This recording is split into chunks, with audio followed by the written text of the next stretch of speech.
Okay, so level sensing. This is kind of a nice little screenshot. If you guys haven't downloaded System Manager yet, it's available for Mac and PC. You can go download it. It's free right now on the website and poke around and do tons of programming just like this without actually having the AHM here with you. So this masterclass, we're going to be talking about kind of what level sensing is, where you can find it, and really just the general programmability of level sensing.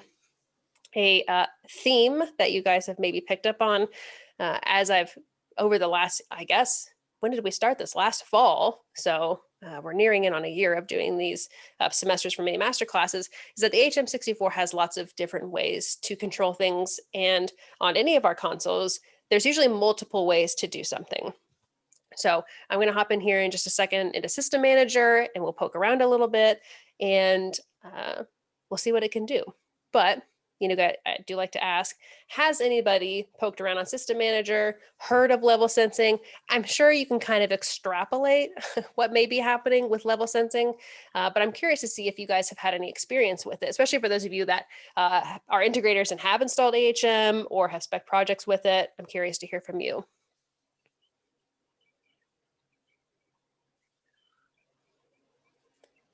We'll hit this, and we'll go over here.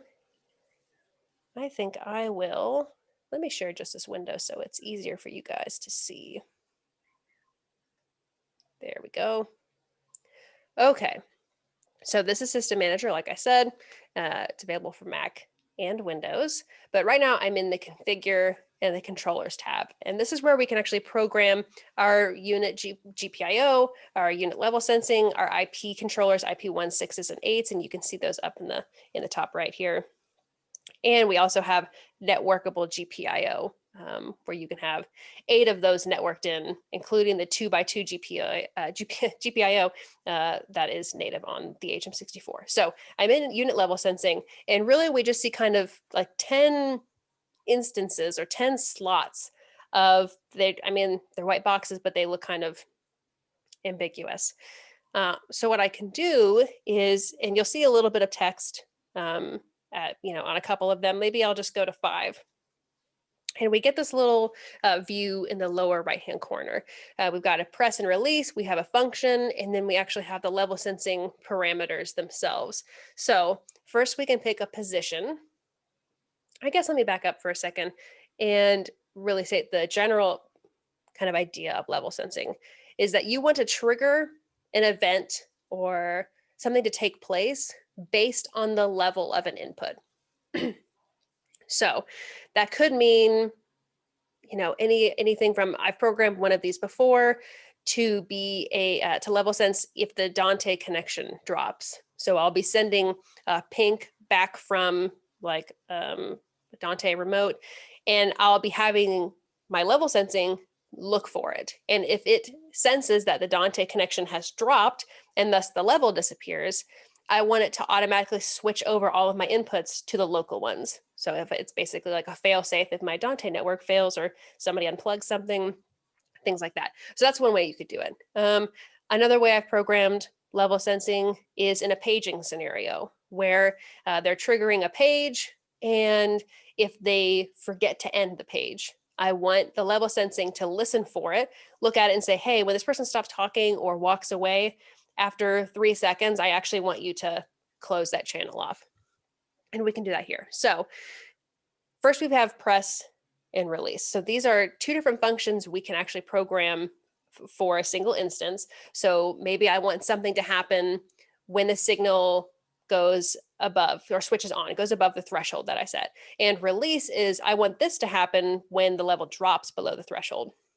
And you can see down here, I've actually got all these parameters. So first I can pick my pick point, my position. I can do post preamp, post parametric, post delay, or I can do a zone even if it's not an input. I can do a zone post parametric or post fader or post limiter. And then I can choose the actual input or the zone that I've selected. And again, this is my gigantic ultimate config file. So I've got lots of different weird things here, but maybe I wanted it to listen to, oh, here's one that I did. I got my little redundancy switch. That's what redone stands for on this redundancy switch. So if I was doing that Dante scenario that I had described earlier, where if I want it to be looking for a signal, and if that signal gets lost, I want it to do something different. So we're picking my redundancy channel, which will just have pink noise running through it. And I can say, yeah, switching on unity, that's fine. But what I want to really happen is if it gets released, so if it drops below, we'll say, I'll put it way down here. So it's got to be like a definitive cut, like something's wrong, -40. And when that happens, after 1 second, or I can do all the way up to 5 seconds. So after 5 seconds after it drops below the threshold, I want it to do this function. So maybe I can mute an input, like, hey, if my signal drops, I want you to drop. Or if like my wireless mic is like totally wacky, my RF is doing weird stuff, the squelch is all weirded out, and it keeps fritzing out and giving me a lot of spikes and a lot of signal, I can say, okay, well, if it does that, I want you to mute it, or I want you to change presets, or I want you to do a zone level down to adjust for it. We can have all these different kinds of control. I can even send out an external command. So if you think back to all that TCP/IP and MIDI and all that good stuff I talked about 2 weeks ago, I could type something in there. So maybe the level sensing senses a level change and then sends out a command. So if I hit external control, I can sit here and I can hit change my string and I can type it in and it'll send it out over the network. So that's really handy. Maybe I want to control something third party. Or maybe I want to do a preset recall, which is one that I do very often, where, and again, if we're doing that Dante kind of redundancy switch situation, is when it gets released, I want to do a preset recall, and maybe I have a preset called, and we'll even go over here and actually make one. I'm going to scroll way down here, and I'm going to say, call it Dante failure. I can even make a note in here and say, switches to local IO. So when I come back later and I look at this, I know what I actually programmed. I can change my recall scope to then change all of my inputs, like, hey, I actually want you over here. And then on my configure controllers page, I can say, yep, I want you to recall the preset, go way over here, to 499, Dante failure. So when my signal goes above the threshold but drops back down, is the more important side. When it drops below the threshold, the switch off threshold, after 5 seconds, and ideally you'd probably want to do less time if you're having a complete Dante failure, I want you to wait maybe 1.5 seconds. 1.5 seconds, and then I want you to trigger this preset change. So that could be one. And I've got 10 instances of this, of different stuff that I could program and different zones and different inputs that could be triggering all different kinds of things. So preset recalls, again, is a really big one. I'll even go back over here to press and say, yeah, I could mute a zone or a control group, or perhaps I want to just change the level of a control group, or send that external control out, or even trigger audio playback and play a specific track I've got loaded onto the HM64. I could do that as well. So I've got 10 of these at any given moment. But what's really cool about the HM64 is that I can go in and I can have 10 different level sensing programs running on every single preset, of which I've got 500. So maybe I've got it programmed to do this on this particular preset, but we change presets later for different services, or to make things really simple, or to switch out our PA because we have people coming in to use the facility. I can do that and switch all the level sensing over to do something else, or to do nothing and turn them off.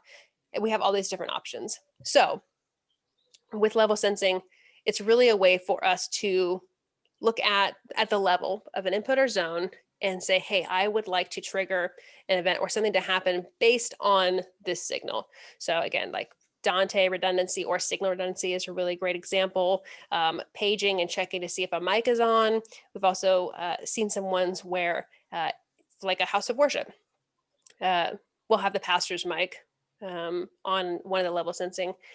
And when they feel it either go down or up, it actually triggers like a mix change, so that when the pastor goes and sits down and starts really screaming and belting out, it like automatically mutes their channel. So just in case the front of house person doesn't catch it, or there's not a front of house person. They don't have to worry about the pastor or the priest or whoever suddenly singing very loudly in the PA.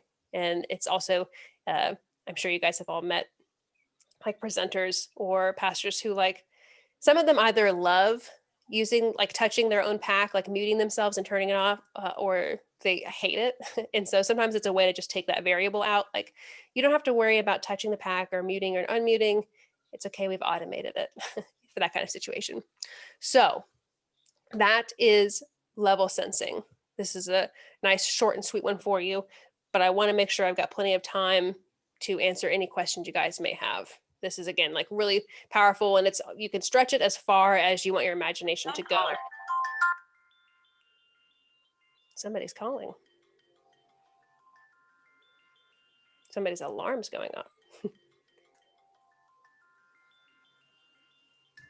Who could it be? Who could it be?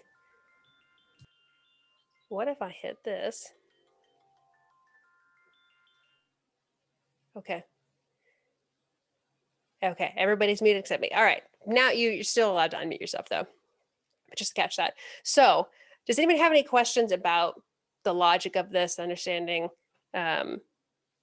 how you may use it or examples? I would love to see where you guys imagine using this in either projects you spec or events that you've done or spaces you've been in where you think this would be really handy. Because I love getting that kind of feedback and getting it together and saying, okay, well, what if it did this? Or what if we did that? I want to hear how everybody's using it in the field, not just how I'm playing with it on my own. Looks like we got a chat. That's okay, Les. Any chance of seeing level sensing implemented on the DLive? I don't know. I think it would be a really great feature to see on other consoles. So I can't say no, it'll never be on there because it absolutely could be. And I will pass that up the flagpole because I do think it is a super cool feature. Because you can do all sorts of stuff. But anything else? Anything you guys you could see using this for? Or situations where you wish you would have this? I'd love to hear those because I like programming weird things. I like presenting them that way when I'm talking with integrators or clients. Just like, oh yeah, this guy or this woman like totally programmed this and it was like such an interesting situation, but it worked perfectly. Like, I want to hear about that. I want to hear all about that. So do you guys have any stories?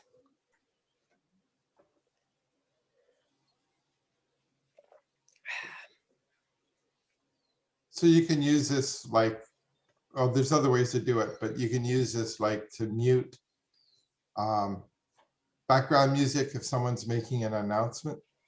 Yeah, you could do this absolutely, like kind of like how maybe a ducker would act, but maybe yeah, like a ducker. That's what I was thinking. It would be similar to a ducker. You could definitely get different results, which may be exactly what you want, because sometimes, like for instance, with a ducker, sometimes it like wobbles or like it feels less smooth than it could be.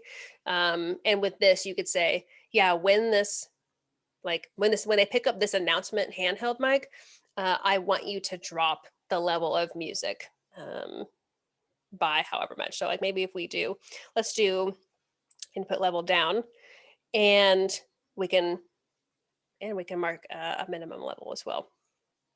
So yeah, that's a perfect reason to do that.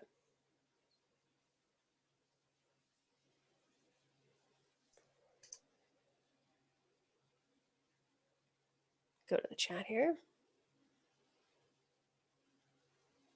Yep, Michael. Okay, so Michael says a muted mic could trigger a logic output to dim the house lights. Yes, you could.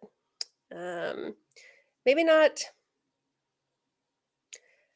I would say that specific feature would not be level sensing, but it could be, let's see, we may be able to do it we can do something like that in GPIO. So let's go kind of play over there. So if I do the GPIO output, and if I say, if this input gets muted, I want you to turn on, I want you to close the circuit and send out the signal. You could do it that way. And then if you did it via the level sensing, it would be not if it was muted, But if the level of the microphone dropped below a certain threshold or raised above a certain threshold, that it would then send out a third-party command.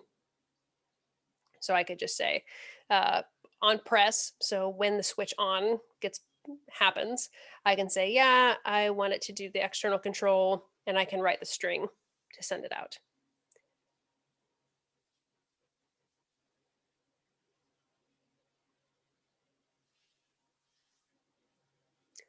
Okay. All right. Well, I hope you guys learned some stuff. This is one of those little hidden gems that I just get to play with, and now I get to share with you guys. So, hope you learned a little something, and it's always good to see and hear from you guys. Be sure to check out the semester 3 calendar. There's all of the courses that we've done for the third semester here have been recommendations that you guys put forward.